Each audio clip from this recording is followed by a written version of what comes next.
नमस्कार विद्यार्थियों, राजकीय स्नातकोत्तर महाविद्यालय देवली के यूट्यूब चैनल पर आपका पुनः स्वागत है।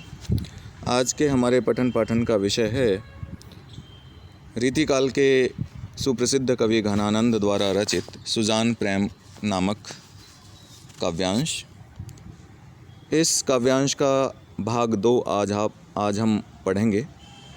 इसके अंतर्गत जो काव्यांश लिया गया है वह आपको स्क्रीन पर दिखाई दे रहा है।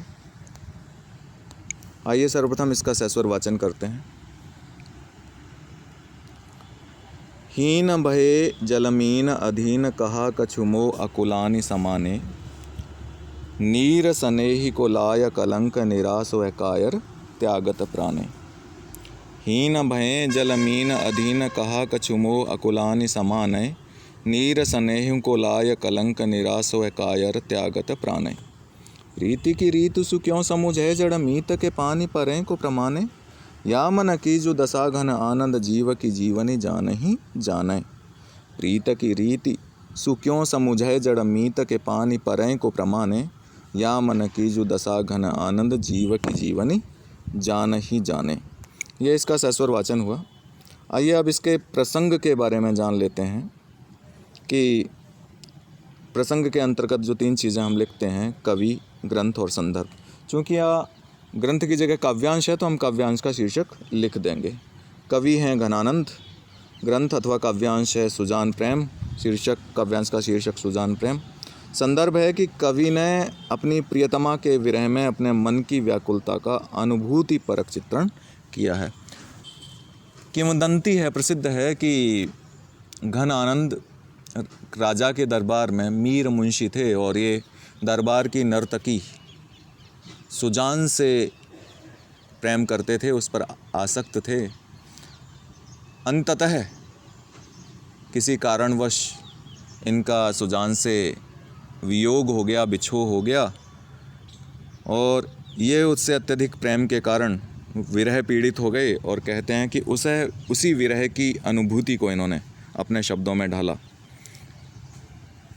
इसीलिए घनानंद को प्रेम की पीर का कवि कहा जाता है। आइए अब इसके कुछ कठिन शब्दों से परिचित हो लेते हैं। हीन का अर्थ तुच्छ, जल आप जानते हैं पानी, मीन मछली, अकुलानी आकुलता, नीर जल को कहा गया है, स्नेही प्रेमी, प्रीति प्रेम, रीति परंपरा। जड़ का अर्थ मूर्ख से लिया गया है, जड़ स्थिर भी होता है। मीत का अर्थ हो गया प्रिय। पानी हाथ, अधीन है तो जल से भी लिया जा सकता है, लेकिन हाथ।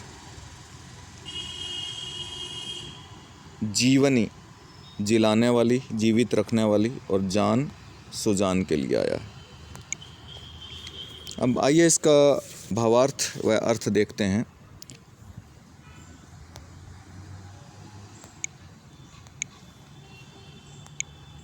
हीन भये जलमीन अधीन कहा कछुमो अकुलानि समाने।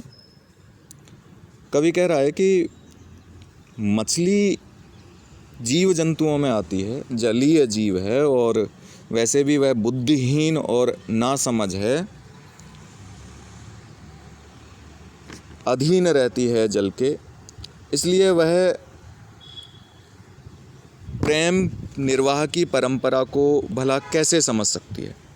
मछली हीन होने के कारण प्रेम निर्वाह की परंपरा को भला कैसे समझ सकती है। साथ ही वह मेरे समान यानी कवि के समान प्रेम में आकुल नहीं होती है। वह क्या करती है? नीर स्नेही को लाय कलंक निरास वह कायर त्यागत प्राणे। वह तो जरा सी वियोग व्यथा मिलने पर, जरा सा विरह की पीड़ा होने पर अपने प्रेमी पानी को छोड़कर, उसका पूरा साथ न देकर मर जाती है। एक प्रकार से वह अपने प्रेमी जल को कलंकित करती हुई, उसे गंदला करती हुई निराश होकर कायरतापूर्वक अपने प्राण त्याग देती है। वह तो एकदम कायर है। उसमें विरह वेदना सहन करने की जरा भी क्षमता नहीं है, जबकि कवि कहता है कि मुझ में व्याकुलता सहन करने की, विरह वेदना सहन करने की उससे ज़्यादा क्षमता है। प्रीति की रीतु सु क्यों समुझे, जड़ मीत के पानी परें को प्रमाणे। वह कहते हैं कि वैसे भी मछली चूँकि बुद्धिहीन और ना समझ है, इसलिए वह प्रीति की रीतु को नहीं समझती है। वह जड़ बुद्धि है, वह मूर्ख है, बुद्धिहीन है, ना समझ, इसलिए वह प्रेम निर्वाह की परंपरा को नहीं समझ सकती है। वह तो क्या समझती है कि वह तो पानी में रहने को ही अपने प्रेम का प्रमाण मानती है। वह पानी में रहने को ही प्रेम का प्रमाण मानती है और पानी में रहने पर ही अपना प्रेम निभाने में सफल रहती है। वह घनानंद अथवा कवि की भांति नहीं है कि वह अपने प्रेमी से अलग होने के बाद भी प्रेम का निर्वाह कर पाए और जीवित रहते हुए व्याकुलता सहन करते हुए भी प्रेम की परंपरा का पालन करे। आगे कवि कहता है, या मन की जो दशा घना आनंद जीव की जीवन ही जाने। वो कहते हैं कि परंतु सुजान प्रियतमा के विरह में मेरे मन की जो व्याकुल दशा हो रही है उसे कोई नहीं जान सकता। उसे तो प्राणों को जिलाने वाली, मुझे जीवित रखने वाली वही सुजान जानती है जिससे मैं प्रेम करता हूँ।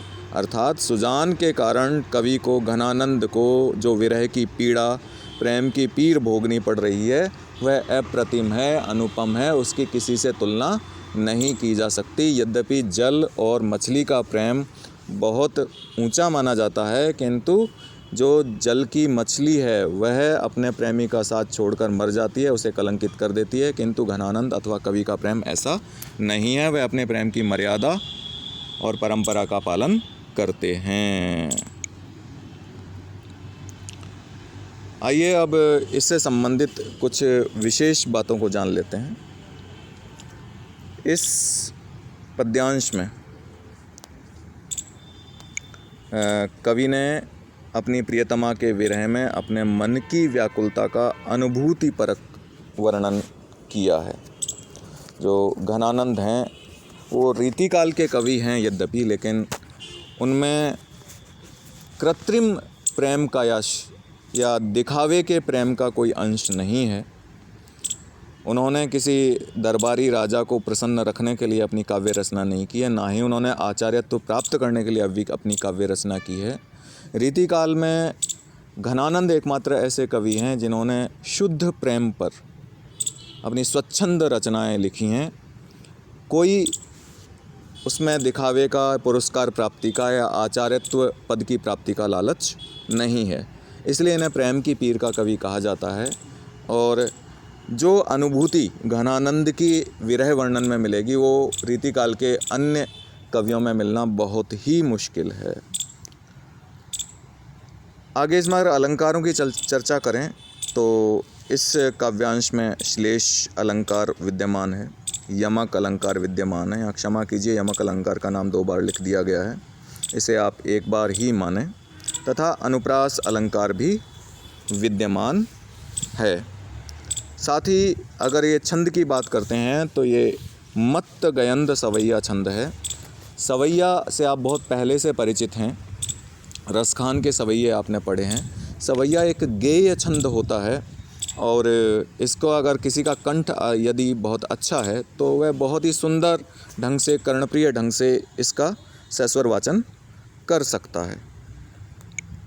तो आप ध्यान रखें कि इसमें श्लेष, यमक तथा अनुप्रास अलंकार विद्यमान हैं। साथ ही एक और बात नोट कर लें, अलंकारों में एक अलंकार काव्यलिंग का नाम जोड़ लीजिए, जो शायद इसमें लिखने से रह गया है। इस पद्यांश में काव्यलिंग अलंकार भी विद्यमान है। काव्यलिंग अलंकार जहाँ कारण सहित कार्य का वर्णन किया जाता है वहाँ काव्यलिंग अलंकार व्याप्त माना जाता है। तो आप काव्यलिंग और याद कर लीजिए, श्लेष, यमक, अनुप्रास तथा काव्यलिंग अलंकार इस पद्यांश में विद्यमान है। आगे अब वारी है गृह कार्य की। तो आप साधारण सा गृह कार्य दिया जाता है, उसे अंकित करें और याद रखने की कोशिश करें कि इस पद्यावतरण में, जिसका कि शीर्षक सुजान प्रेम है, इसमें जो जो अलंकार आए हैं उन अलंकारों का आपको नामोल्लेख करना है, उन अलंकारों का आपको नाम लिखना है।